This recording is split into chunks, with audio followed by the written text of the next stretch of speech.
Yo, what's going on, guys? My name's Bean. Welcome to my channel.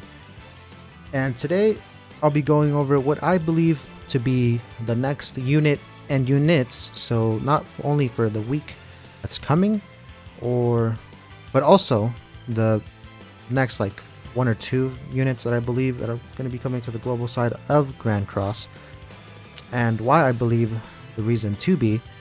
But besides that, as you already know, Assault Mode Meliodas, or if you don't know, make sure to check out my previous videos on my channel that are up that explain what happened with Assault Meliodas, but story told short.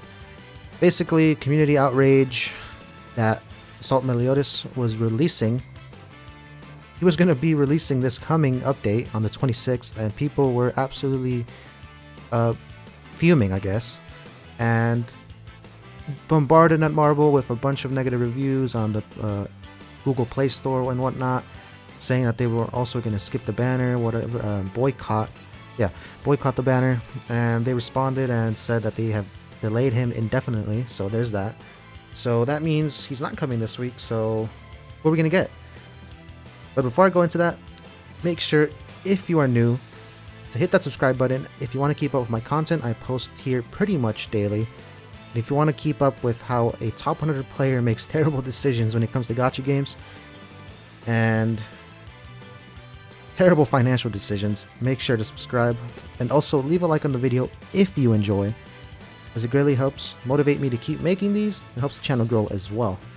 But enough of that, let's get right into today's video, and that being who I believe to be is coming next. But before we do that, we're going to have to look at the banners that have already dropped and are planning to drop and see who we are missing.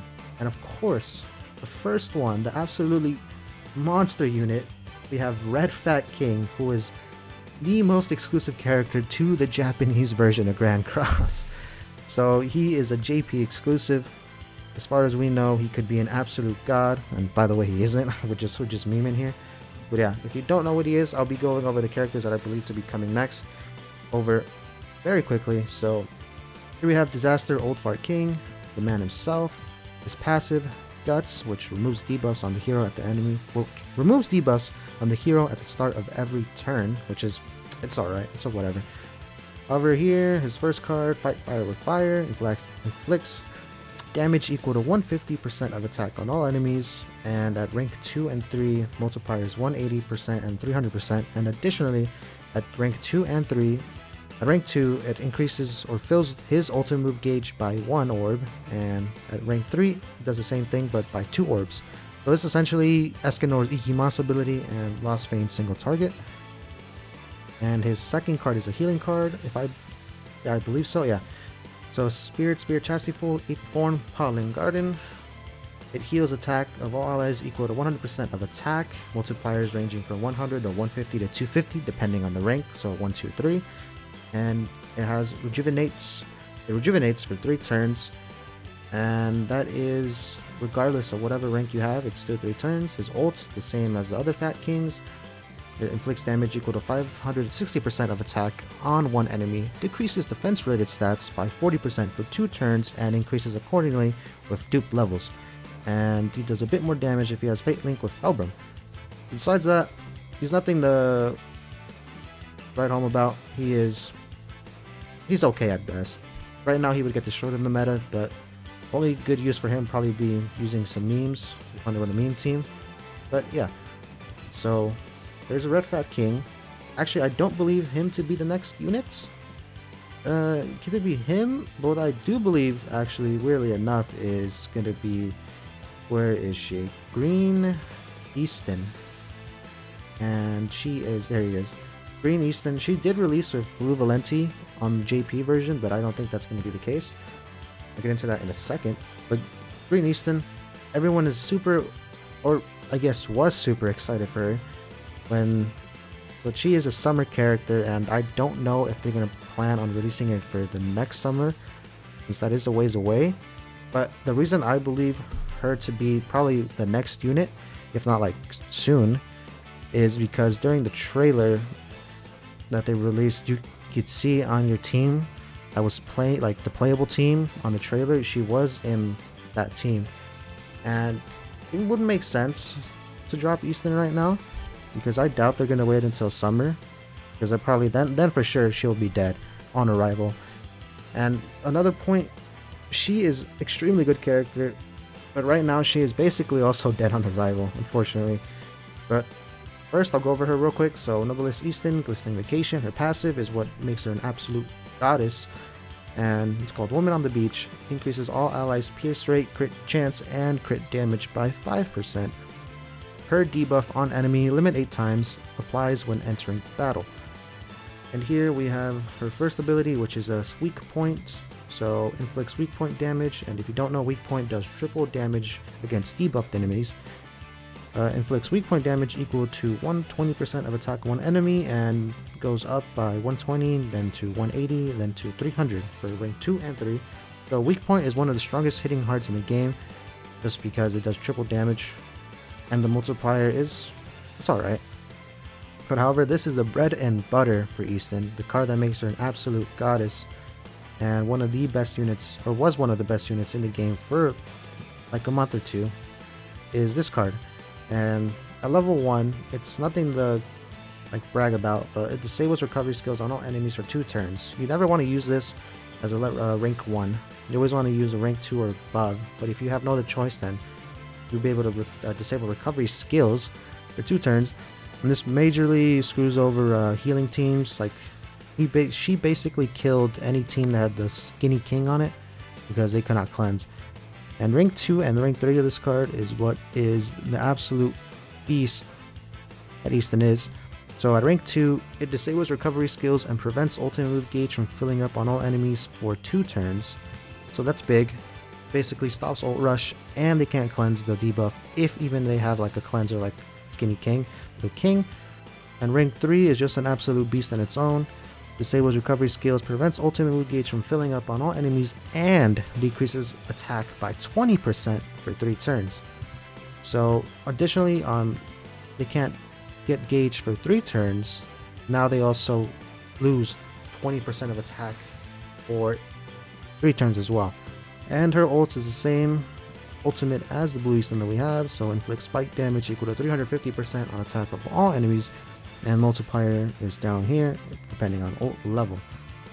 But yeah, Easton, she is an absolute beast. If you can get her, especially if you can get a level 3 off on turn 1, so if you get lucky with like, if you're running Goated with her, which basically everyone does, so you can get the rank up on her, guaranteed level 2 at least minimum. But if you get extremely lucky, you get like 2 rank ups or 2 of her Dolphin card, you can pop off a level 3, and there you go. Instantly, they can't cleanse, they can't get ultimate gauge for 3 turns, and their attacks decrease by 20%. And on top of that, you'll be able to proc her entire passive, which will then give you 40% boost to all your allies' pierce rate, crit chance, and crit damage, which then just makes them hit like trucks. But yeah, there's that. And then another character which just recently dropped on the Japanese version, oddly enough. She's all the way down here. As you can see, she's very new. She dropped on the 23rd. Sorry. But she has just recently been added to the game files. So, and you saw that they tried to pull that stunt of adding Assault Mode Meliodas when he dropped just like, let's see, not even a month ago on JP. His banner is still up on JP, by the way. So that's why also people are they were pissed, because he's not even finished on the Japanese version, and they were already going to put him on the global version. But yeah, so Liz, another reason to believe, because she is the perfect character to add as a skip banner, because she's absolute cheeks. Let me tell you, she is not good. Her only use is for Grey Demon. Oh, excuse me. But yeah, real quickly, find out why. So, Fragments of Memories, Danafor of Liz. You can see. So this is actually, if you haven't seen the anime, I won't say what it is, but basically her name is Liz. But her passive, you can see why you would want to run her on the, the Grey Demon. So her passive, quick to get familiar, ranks up the skill cards of allies at the start of the turn in deathmatch if all allies are all HP attribute. So what needs and requires all HP or green units? Hell Grey Demon. So if you run it on the team, you get an instant rank up on your cards. So what people would like to do with her is that you put Gother on the team as well. So then you can get a level, well, you get a rank up, which turns into a level 2 rank up. So if the enemy, if the ally you're running with is running Gother as well, then you can level 3 turn your cards turn 1. So, which is amazing. Which basically enables you to 3 turn the Hell Grey Demon, which is very nice. But yeah, and the reason she's also trash, you know how the Grey Demon is like flying in the first stage, like his first couple of turns? Look at her attacks. They're all physical, so they basically she has to make contact with the enemy. But if you already played Hell Demon, or not even Hell Demon, just Grey Demon in general, you know if you try to hit him with any like physical contact skills, he evades it, so it says evasion. Yeah, on all of her cards, it doesn't even matter what her stats are on the cards or whatever. The demon, the Hell Demon, basically the purpose that she was made for just doesn't take damage.